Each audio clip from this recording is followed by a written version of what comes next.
Friends కాయలేమో ఇవి ఎర్రగా ఉన్నాయి కదా, పండితే బ్లాక్గా అవుతాయి అన్నమాట. మీకు అవి కూడా చూపిస్తాను. ఇవి పచ్చిగా ఉన్నప్పుడు ఇలాగ వస్తుంది, పండిపోయిన తర్వాత ఇలా రెడ్గా అవుతుంది. పూర్తిగా పండిన తర్వాత అయితే బ్లాక్గా అయిపోద్ది అనమాట.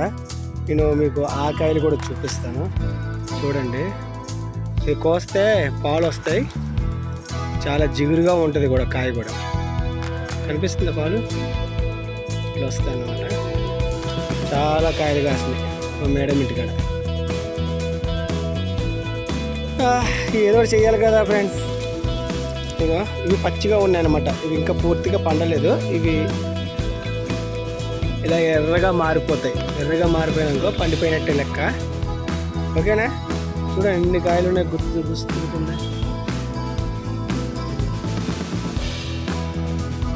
ఇంకా చాలా ఉండేది, మేమైతే కోసేసాం మొన్న. మొత్తం కోసేసాం కాయలన్నీ. చూడండి, వర్షాలు కదా బాగా ఏపుగా వచ్చింది. ఒక్క కాయ అయితే కనిపిస్తుంది. ఇగో పండిపోయిన కాయ ఉంటుంది అనమాట, పూర్తిగా పండిన కాయ కనిపిస్తుందా? నేనైతే మనం కట్ చేసేద్దాం, ఎందుకంటే ఇట్లా పని కాదు. ఇదో పాలు చూసి ఎట్లా వస్తుంది. ఇవి చాలా జిగురుగా ఉంటాయి కాయలు, కోస్తాం కానీ చాలా జిగురుగా ఉంటాయి. పూర్తిగా పంచేస్తుంది అనమాట.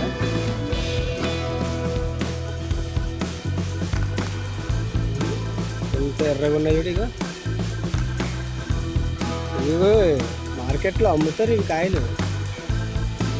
చాలా కాయలు చూసి అమ్మటం. ఓకే ఫ్రెండ్స్, వీడియో నచ్చితే లైక్ చేయండి. ఓకేనా?